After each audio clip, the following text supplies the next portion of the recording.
Halo anak-anak, nah perhatikan, ini adalah video kelima pelajaran kimia HLP kita. Di video kali ini saya akan jelaskan tentang keempat sifat koligatif larutan. Nah, perhatikan papan tulis.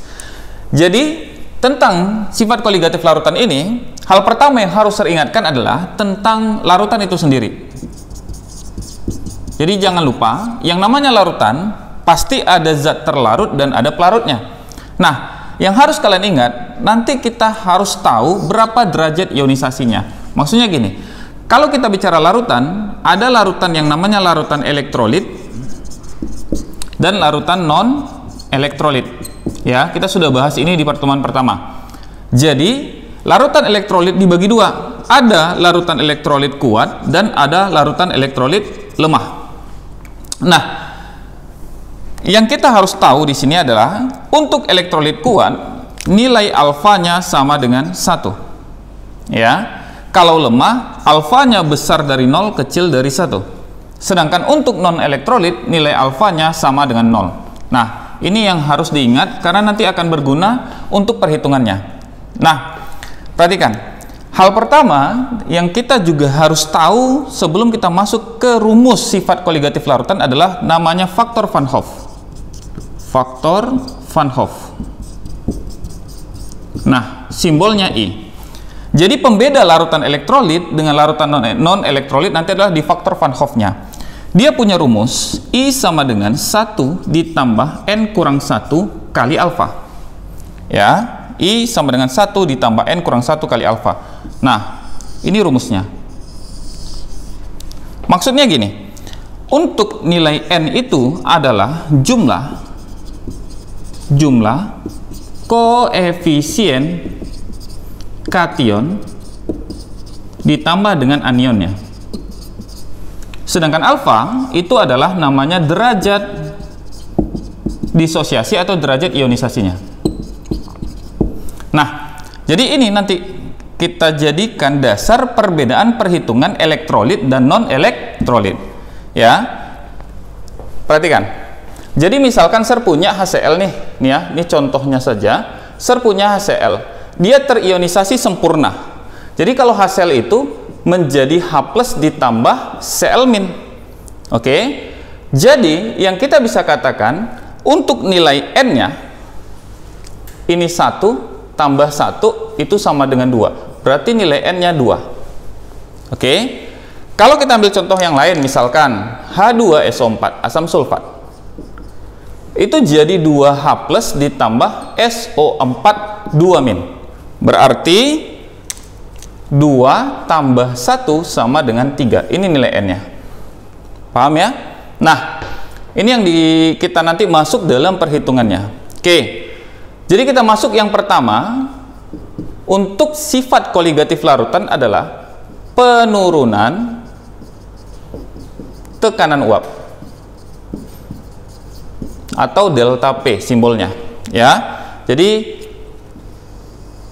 pertama dari sifat koligatif larutan adalah penurunan tekanan uap. Oke, perhatikan. Misalkan kita bandingkan dua hal. Ada dua buah beker. Ya, ini versus ini.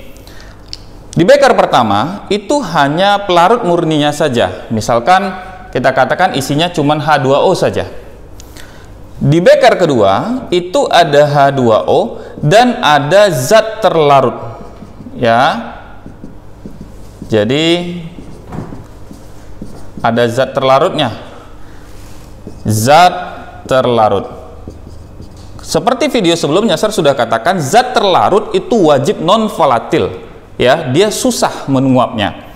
Nah, jadi kalau kita bandingkan, misalkan kita beri kenaikan suhu, dipanasin, ya, kita panaskan.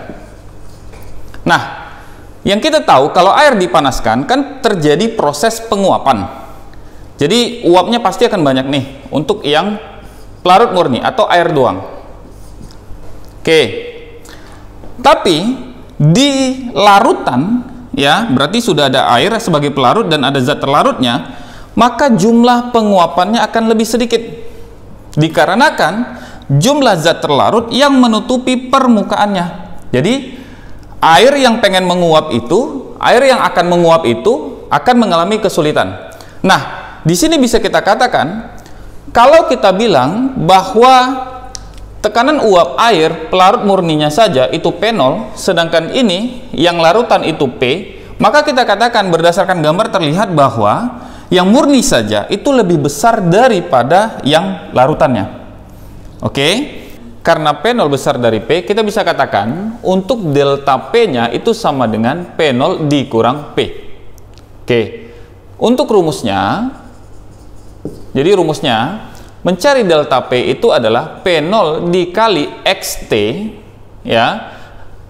Di sini bisa kita jabarkan juga P0 dikali NT per NT ditambah NP. Nah, ya, di sini jangan lupa untuk faktor Van Hoff itu diletakkan di sini, dikalikan di mol terlarut saja. Ini dikalikan I, ini dikalikan I. Ya, nanti disesuaikan tergantung soal apakah elektrolit atau non elektrolit. Oke, lanjut.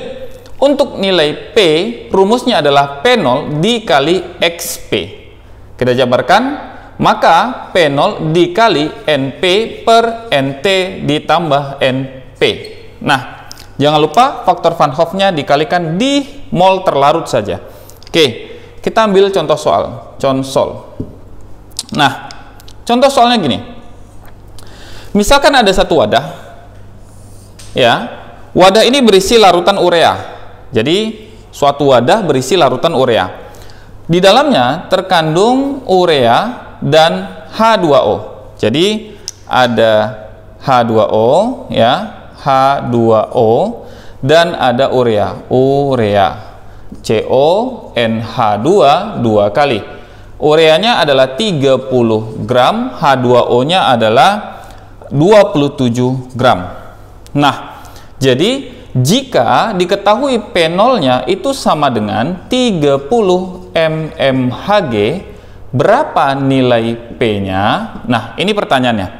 Jadi, langsung kita jawab saja di sini, ya, masih ada space-nya.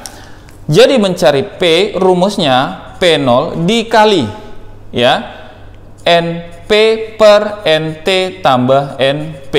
Nah, kita harus ingat, sebenarnya di mol terlarutnya dikali I, tapi karena ini adalah non-elektrolit, maka nilai I-nya dianggap sama dengan 1.